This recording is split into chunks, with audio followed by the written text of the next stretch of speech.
pretty day. I thought we'd look around the house before construction begins, and just see it. And it's kind of interesting with the blue tarps blowing. So come on in. I think I'll go in what would be the way we would normally go into the house. It'd be fun to do that way. So we walked in here, and already there was some beautiful plants growing here. You can see them a little close up here. And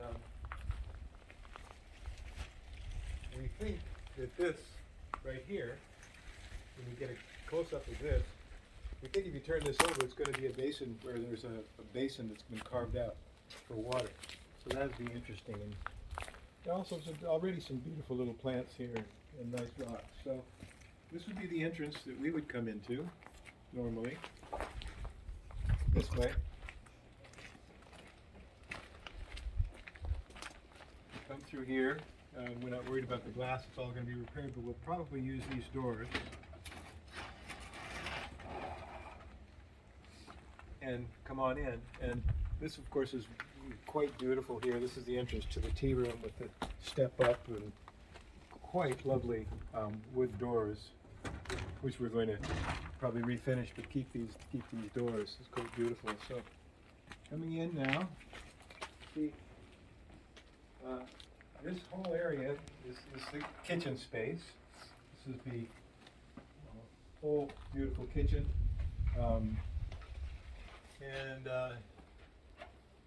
Come on over here and look at some of these beautiful features. I don't know if you can see the quality of this wood here, but it's really beautiful. The beautiful wood. This stuff will come off, but very beautiful grained wood. And in here, I find it interesting to look up here. Look at the plaster over here. This come where I am. Come where I am, and look. Come to me. And take a picture of up there. I think it's very interesting up there. The plaster with probably the bamboo. Very pretty. And then stepping over into here, what's nice is this space goes all the way up. You can see how it goes completely all the way up here, and there'll be a lot of light coming in, and that actually the blackened ceiling was probably from the old days when there was actually smoke in here, plaster. So this whole area, oh, here's another beautiful over here. Look at the plaster in here too, with the bamboo lattice. See up in there with the plaster? That's very, very interesting. So now we're going to walk around, come out of the kitchen, and this wall stays. About the holes in the floor.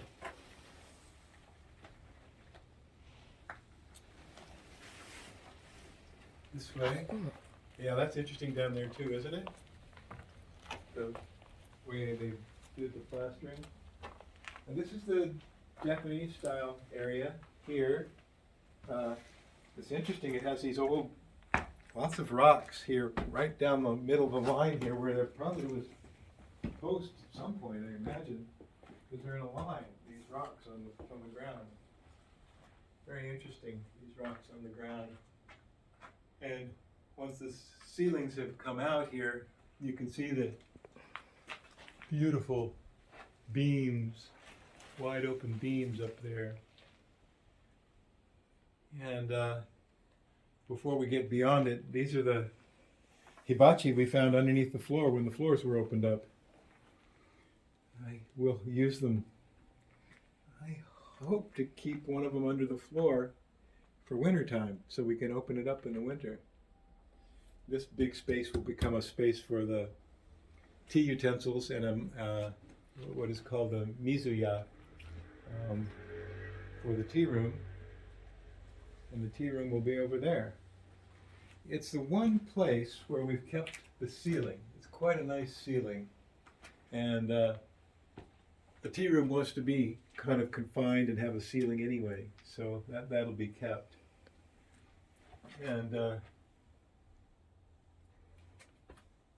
yeah, it's a little bit of an area, some kind of tokonoma over in this area here. Wow, this is a nice view of the beams up there. That big old log going across the whole house there, holding it up. And then here's a cross. Oh, in here it's really one that comes across.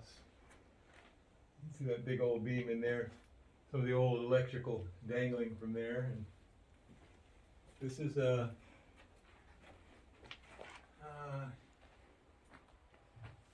tokonoma, the hanging tokonoma, so you don't have, floor space will be empty, but we'll hang a scroll here and have a hanging flowers for this. This is a beautiful hanging tokonoma, which is what they did in places where you wanted to keep floor area.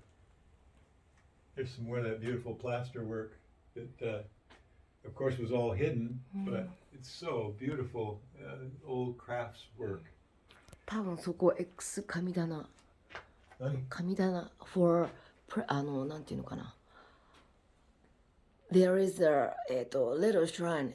So many of the old Japanese houses, Yeah. there are little shrine place. So this is the shelf of kamidana. This, this one? Yes, this one. Huh? Kamidana, I think. Coming down. Hi, before. Interesting. Yeah. I remember seeing that. And this, Maybe, this I'm not was, sure. this wall was solid, but this is the pathway between what is sort of the Japanese style. And oh, look at these stones. These are fascinating. They do look like grindstones for grain. At least two of them do. And the others are these nice round stones. Of course, we'll keep them and find something for them. But now going into the other, and this was charcoal that we found under the floor that they had used. Apparently this is really old style charcoal that is really hard to buy now, and if you buy it, it's very expensive. So this is how they heated the house in the hibachi and tokonoma. So this is the pathway between the Japanese style and the Western style, which will be over here. And hopefully there'll be an arched area in there. And the color of the walls here was quite interesting, the color they had before. And the walls are, as you can see, they're earthen walls. That's earth and covered. These beautiful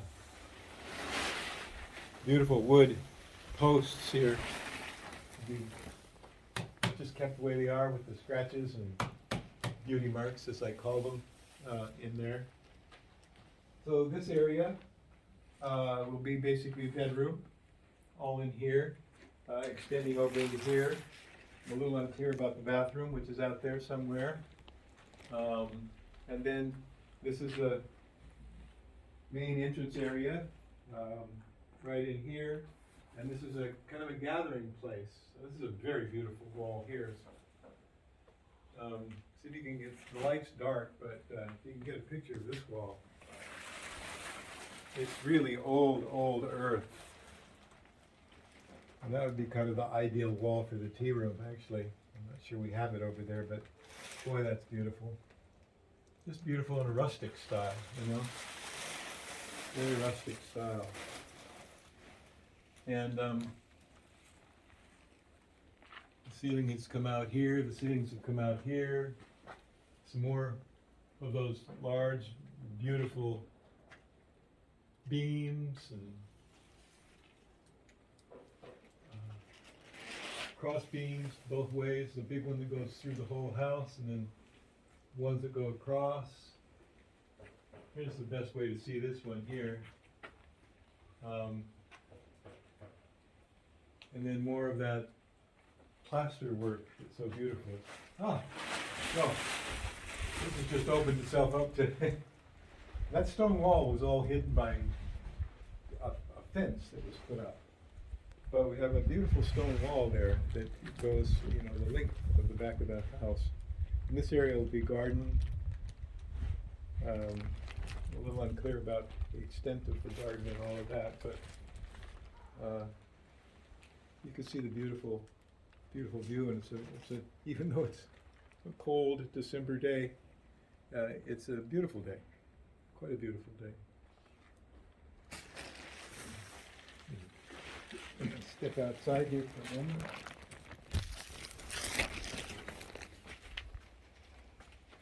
You can see it's quite a confined house. This is the limit here, but that's the nature of these things. But it also has all of this space, unlike many places that are really confined and have houses right next to them. We've kept this. It's a little precarious right now, but we've kept this, and this will be a bathroom because there was such a nice roof on this tiled roof. So that's probably the bathroom, and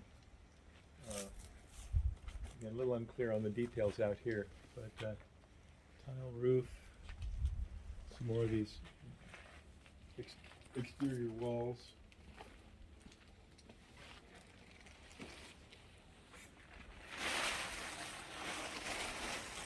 And in these various places you see the doors standing here that we'll end up using for interior spaces. Some of the glass is quite interesting. This looks like old glass. Some of the glass will be replaced. And another hanging tokonoma right there on this side that's exactly on the paralleling the other side. The layout of the place right now kind of reflects that they, for at least a while, they had it as a duplex. Because this is a solid wall where we've opened it up between the two, and there was a kitchen there and there was a kitchen there. So there were two sides, but now it's going to be one, because it is one structure, of course. I think that's pretty much it for our simple tour of the way things are before construction begins. It's going to be exciting. It's going to be really neat. Thank you for taking the picture. Good.